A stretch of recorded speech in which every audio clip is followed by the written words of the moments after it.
Make sure आपको ये पता होगा बेस्ट सेलिंग वगैरह प्रोडक्ट्स का या इन चीज़ों के बारे में। बाकी अब रह जाता है प्रोडक्ट हंटिंग में कि हमने प्रोडक्ट हंट कैसे करना है। ठीक है, हमने यहाँ पे अमेज़ॉन को यहाँ पे डेटाबेस पे आ जाना है। ठीक है, प्रोडक्ट रिसर्च पे और उसके बाद डेटाबेस पे आ जाना है।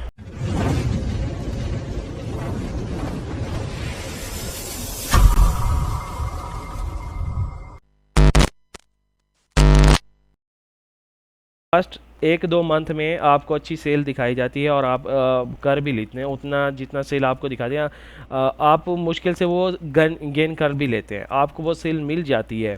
3-4 मंथ बाद क्या होता है, आप जब सोचते हैं कि भाई इतना प्रॉफिट मेरे को आ रहा है, इतना मैंने लगाया था, इतने की मेरी सेलिंग हो रही है, आप ये खुश होते हैं ये देख के कि यार मेरी इतनी सेलिंग हो रही है। लेकिन बैक एंड पे आपको चेक करना होता है कि आपने मतलब 50,000 अगर लगाया है तो उसके ऊपर आपको कितना रिटर्न आ रहा है। मतलब आपको उतना 50 वापस भी आ रहा है, मतलब जो आपने लगाया था 50, क्या वो आपको 50 वापस मिला है, या अगर मिला है तो 60 मिला है तो कितना मिला है, मतलब 10% आपको मिला है या 5% आपको वापस आया है, तो वो कौन सी प्रोडक्ट पे आया है। तो मेक श्योर ये करना होता है, आपको अपनी प्रोडक्ट की एनालिसिस करनी होती है। ठीक है, देखना पड़ता है बिल्कुल ध्यान से कि मैंने ये प्रोडक्ट लेनी है, अब मेरे को चाइना से इतनी पड़ेगी और शिपिंग के मेरे को इतना भरने पड़ेंगे, और लास्ट में जो है हमारे पास ये देखना होता है कि हमारे पास ROI कितना आया है, मतलब रिटर्न हमारे पास, मैंने 50 लगाया था तो 50 के बाद मेरे पास रिटर्न कितना आया है। ठीक है, आपको आवाज़ आ रही है मेरी? जी। इस जी, इस स्ट्रेटजी के साथ अगर आप काम करते हैं तो मैं 100% श्योर हूँ कि आपको अच्छा सा रिस्पांस मिलेगा। लेकिन वो भी उन तक है जहाँ तक जो ब्रांड्स लाइक अगर जिन पे अगर रिस्ट्रिक्शन नहीं है आप उनको सेल कर सकते हैं। अगर आप वो सेल करते हैं तो शायद हो सकता है। लेकिन आजकल सऊदी अरब और यूएई में ये कंपटीशन लगा हुआ है, जो ब्रांड यहाँ पे रजिस्टर्ड नहीं है सऊदी अरब में, तो लोग क्या करते हैं आपके साथ वो अटैच हो जाते हैं मिंटू के साथ। अगर मान लें कोई एग्जिस्टिंग लिस्टिंग आपने देखी जो हाई रैंक जा रही है, जैसा कि ये वाली सामने वाली प्रोडक्ट जो आप देख रहे हैं, ये हैंड ग्रिप, अगर ये मैं देखूं तो इसकी स्टार्टिंग प्राइस जो होगी ना, मैं पीछे अगर इसकी प्रोडक्ट हंट एनालिसिस करूं आपको दिखाऊं तो इसकी स्टार्टिंग प्राइस 35 से शुरू हुई थी, और आज तकरीबन 3-4 मंथ या 6-5-6 मंथ बाद आज इसकी प्राइस 13 रियाल है। वो 13 रियाल क्यों हुई है? वो इसलिए हुई है क्योंकि इस पे कंपटीशन चल गया है। काफ़ी लोगों ने देखा कि ये ब्रांड जो है, ये वाला ब्रांड रजिस्टर्ड नहीं है सऊदी अरब में या यूएई में, ये ब्रांड रजिस्टर्ड नहीं है, देखें यहाँ पे। तो क्या करते हैं, इसके साथ अटैच हो जाते हैं। अब देखें इस प्रोडक्ट को, हालांकि इस प्रोडक्ट को आए तकरीबन 3 से 6 महीने हो गए, और इसके साथ अभी जो अटैच हुए हैं बंदे, वो मैं आपको दिखाता हूँ कितने बंदे अटैच हो गए हैं यहाँ पे। इस पे यहाँ पे देखें 36 बंदे जो हैं इस पे अटैच हो गए हैं। अब सब ने ये देखा कि ये अच्छा चल रहा है, ये न्यू प्रोडक्ट है, और इसकी स्टार्टिंग प्राइस जो थी 35 रियाल थी। अब 35 से 13 रियाल इसलिए हुई है क्योंकि ये लोग जो हैं, ये 36 बंदे जो हैं, ये आपस में प्राइस वार कर रहे हैं। कोई 5 हलाले कम कर रहा है, कोई 10 हलाले कर रहा है, कोई 1 रियाल कम कर रहा है, ऐसे करते करते अब इसकी प्राइस ये आ गई है। ठीक है, अगर ये एक ब्रांड होता, अगर ये एक ब्रांड होता, ठीक है, अगर ये ब्रांड होता तो इसकी प्राइस 35 तक ही रहती, इससे नीचे नहीं आती, क्योंकि हमारे पास CR नहीं है, हम ब्रांड रजिस्टर्ड नहीं है, तो इसलिए हमें ये वाली प्राइस मिलती है। ठीक है, अब अगर मैं ये चाइना से ये ख़रीदूँ, अब ये एक चीज़ नहीं है, इसके साथ ये भी है, देखो ये बेल्ट वगैरह भी है, ये भी साथ में मिलता है। अगर ये चाइना से इसकी सोर्सिंग की जाए, कम से कम 1.5 रियाल की आपको, या 1 रियाल की, $1.5 की आपको पड़ेगी, $1 की।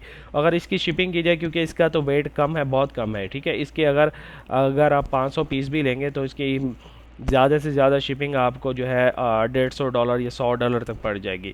लेकिन फिर भी इसकी प्राइस जो आपको पड़ जाएगी वो पड़ जाएगी 7 से 8 रियाल या 6 रियाल के दरमियान पड़ जाएगी।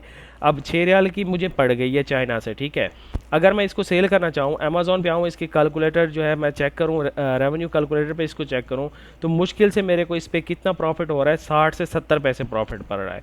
अब मान लो मैंने ये महीने में अगर 500 भी सेल कर दी, तो 500 में मेरे को इसमें कितना बचेगा, ज़्यादा से ज़्यादा जो है 250 रियाल बच जाएगा। कहाँ पे थे, कौन सी बात कर रहे थे? अच्छा, वो बंदे ने जो है, अब कंपटीशन वार में उसने क्या किया कि मेरी एक कंप्लेंट डाल दी, और उसके पीछे जो है इतना मसला क्रिएट हो जाता है। अब जो बंदा जो है कंप्लेन करता है, उसको ये पता नहीं होता कि दूसरे बंदे का क्या सीन चल रहा है, मतलब वो कितना मुश्किल में है, कितनी मुश्किल से उसने पैसे जोड़े हैं, और एक अमेज़ॉन का सेटअप उसने स्टार्ट किया है बगैर किसी, मतलब वो बस जल्दी सेल करने के चक्कर में उसने दूसरे बंदे की ना मार के रख दी है। तो बहुत परेशानी होती है, ठीक है। अमेज़ॉन को केस सबमिट कराने में बहुत जो है दिक्कत आती है। तो मैं अगर ये जितने भी लोग यहाँ पे यूट्यूब पे मेरी ये लाइव सेशन जो है देखेंगे, तो काइंडली ऐसा नहीं किया करें। काफ़ी सारे बेचारे गरीब लोग होते हैं जो मतलब अपनी बड़ी मुश्किल से अपने पैसे जमा करके ये चीज़ें करते हैं, अपना बिज़नेस होते हैं कि कोई बिज़नेस स्टार्ट करना है, तो आपकी एक कंप्लेन की वजह से इतना प्रॉब्लम्स आ जाती हैं। और काफ़ी सारे मेरे ऐसे स्टूडेंट हैं जिनको डेली बेसिस पे पता है क्या मैसेज आते हैं कि मैंने ये जो ऑर्डर लिया हुआ है इसकी मुझे इनवॉइस सबमिट कर दें। तो कल भी मेरे पास 2-3 बंदे हैं जिन्होंने मुझे वो मैसेज दिखाया और मुझे कहा कि भाई ये देखो मेरे पास, मेरे से एक कस्टमर ने जो है ख़रीदा है और मुझसे इनवॉइस मांग रहे हैं, तो अब मैं उसको इनवॉइस कैसे दूँ। तो आप लोगों ने डरना नहीं है, वो कोई कस्टमर नहीं है आपका, बस उल्टा आपने अमेज़ॉन पे जाके उसकी कंप्लेन कर देनी है कि ये मेरे को फ़ेक ऑर्डर मार रहा है, ठीक है, क्योंकि उसने लेना तो है नहीं। तो ये आप कर सकते हैं वहाँ पे जाके। और दूसरा ये कि नहीं किया करें ऐसा किसी के साथ, अल्लाह बहुत बड़ा है, ठीक है। अगर आप किसी के साथ करते हैं तो दोबारा रिटर्न में आपको भी यही आ सकता है, क्योंकि आप ब्रांड ऑनर आप भी तो नहीं है ना। अगर वो ब्रांड ऑनर नहीं है तो आप भी नहीं होते, क्योंकि आप भी किसी की एग्जिस्टिंग लिस्टिंग के साथ अटैच हो जाते हैं। तो यार आप अपना करें, और जो लोग काम कर रहे हैं पाकिस्तानी या बंगाली या इंडियन जो भी हैं, तो उनको अपना रिस्क कमाने दें, कोई किसी का रिस्क छीन नहीं सकता। अगर आपको डेली के 10 ऑर्डर आने हैं, अल्लाह पाक ने लिखा है कि आपको 10 ऑर्डर के आपको पैसे मिलने हैं, तो वो आपको मिल के रहेंगे, चाहे वो दूसरा बंदा जितना भी जोर लगा ले, आपको मिलना ही है। तो जेलसी में ये चीज़ नहीं किया करें, बहुत बुरी चीज़ है। अच्छा, तो चलते हैं हम अपने सेशन की तरफ, ठीक है। दिखाई दे रहा है अब, ठीक है, ओके है अब, लोडिंग हो रहा है। ठीक है, ठीक है, हो गया सर। ठीक है। अच्छा, हाँ ठीक है। एक तो मेरा नेट आज बहुत मसला कर रहा है, यहाँ पे मैं कोई चीज़ भी खोल रहा हूँ, चाहे वो ईग्रो खोल लूँ या डेटाबेस खोल लूँ, तो यहाँ पे वो वर्क नहीं कर रहा।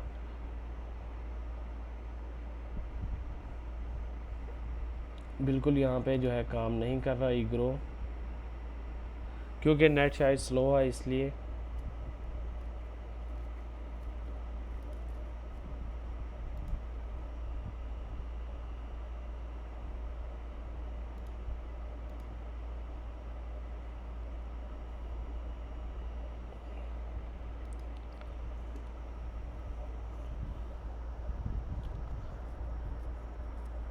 देखिए, आप ऑलरेडी अगर अमेज़ॉन पे आपने कहा कि आप काम कर रहे हैं, ठीक है, तो मेक श्योर आपको ये पता होगा बेस्ट सेलिंग वगैरह प्रोडक्ट्स का या इन चीज़ों के बारे में। बाकी अब रह जाता है प्रोडक्ट हंटिंग में कि हमने प्रोडक्ट हंट कैसे करना है, ठीक है। हमने यहाँ पे अमेज़ॉन को यहाँ पे डेटाबेस पे आ जाना है, ठीक है, प्रोडक्ट रिसर्च पे, और उसके बाद डेटाबेस पे आ जाना है। अब हमने अमेज़ॉन को देना होता है एक क्राइटेरिया कि इस क्राइटेरिया पे मेरे को प्रोडक्ट ढूंढ के दो। अब साइड में आपके पास ऑप्शन होते हैं, बेबी में चाहिए, ऑटोमेटिक में चाहिए, ग्रोसरी में चाहिए, हेल्थ में चाहिए, मतलब जो आप प्रोडक्ट सर्च कर रहे हैं, जो चीज़ आपको चाहिए, किस कैटेगरी में चाहिए। अब आप चाहें तो बस ऑफिस में ले सकते हैं, टॉय में ले सकते हैं, फैशन में ले सकते हैं, इलेक्ट्रॉनिक्स में, यहाँ पे उसको मार्क करके। वैसे मैं तो हमेशा ऑल डिपार्टमेंट ही करता हूँ कि मतलब कोई भी हो, लेकिन अच्छी जो है होना चाहिए, सेलिंग अच्छी होनी चाहिए, ठीक है। तो इस प्रोडक्ट के बारे में मैंने आपको बताया, इसकी 8,000 रियाल मंथली सेल है, ठीक है। तो मुझे लगता है कि ये प्रोडक्ट थोड़ा सा मेरे लिए ठीक रहेगा, ठीक है, क्योंकि इसकी प्राइस जो है, प्राइस इसकी है भाई 90 रियाल इसकी एक की प्राइस है, और एक प्रोडक्ट की प्राइस जो है 1.6 kg है। तो यहाँ पे मेरे को थोड़ा सा दिक्कत लग रही है, क्योंकि इसका वेट जो है 1.6 kg है, इसका मतलब 1.5 किलो से इसका, वेट ज़्यादा है। 1.5 किलो से इसका वेट ज़्यादा है। तो मेरे को वो चीज़ चाहिए जिसका वेट जो है अराउंड 1 kg होना चाहिए, ठीक है। और ये भी दूसरा इसमें प्रॉब्लम ये है कि ये एक इलेक्ट्रॉनिक चीज़ है, टूटने वाली चीज़ है, ये शीशा है इसमें, तो मेरे को ऐसी चीज़ सेल नहीं करनी। अब लाइक मैंने 500 या 500 ऑर्डर कर दिए चाइना से, अली बाबा से, ये वाली प्रोडक्ट, और मैंने ये भी देख लिया कि ये ब्रांड नहीं है, तो मैं इसको सेल कर सकता हूँ। अब 500 में से शायद 3-4 तो मेरे रास्ते में ही टूट जाएंगे, और 1-2 के शायद बल्ब ये जो अंदर जलते हैं वो 1-2 के ख़राब हो जाएं, तो 7-8 पीस मेरे ऐसे ख़राब हो जाएंगे, तो 7-8 मेरा प्रॉफिट निकल जाएगा। तो इससे मेरे को क्या फ़ायदा होगा, इस पर मेरे को थोड़ा सा लॉस दिख रहा है, तो मैं इसको सेलेक्ट नहीं करूँगा। तो मैं किसी और कैटेगरी में चला जाऊँगा और वहाँ पे कुछ और देखूँगा, नेक्स्ट जाऊँगा, ठीक है। नेक्स्ट अगर मेरे को कोई अच्छा लगा तो वो मैं पिक करूँगा, और मेक श्योर मैंने उसको जो है सारे क्राइटेरिया पे जो है देखना होगा कि मेरे क्राइटेरिया के मुताबिक है। अगर क्राइटेरिया आपका मैच कर रहा है इससे, क्राइटेरिया मैं आपको जो है व्हाट्सएप पे शेयर कर दूंगा हंटिंग का, तो आपने मेक श्योर उसी के रिलेटेड ही करनी है। बाकी प्राइस वगैरह आप अपनी सेट कर सकते हैं या कैटेगरी जो है आप अपनी सेलेक्ट कर सकते हैं, लेकिन क्राइटेरिया मैं आपको प्रोवाइड कर दूंगा। अब जैसे ये प्रोडक्ट है, ये प्रोडक्ट मुझे लगता है कि ये प्रोडक्ट को ठीक है, इसकी और लिस्टिंग भी होंगी।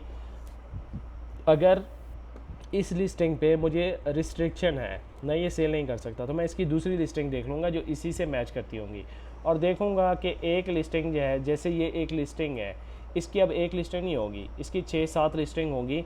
कुछ पे जो है ब्रांड रजिस्ट्री होगी, कुछ पे नहीं होगी, और कुछ पे सेलिंग कम होगी, कुछ पे ज़्यादा होगी। तो मेरे को ये चीज़ चेक करनी होगी, जिस पे मेरी सेलिंग अच्छी होगी, जिसकी ज़्यादा सेल्स हो रहे हैं, जो लिस्टिंग रैंक है ऑलरेडी और सेल्स भी अच्छी है, तो मैं उसको पिक करूँगा और जो है उस पर लिस्ट करूँगा और चाइना पे जाऊँगा। फ़र्स्ट ऑफ़ ऑल मैं सबसे कम पहला ऑर्डर जो है सबसे कम मारूँगा, लाइक कुछ पीसेस का।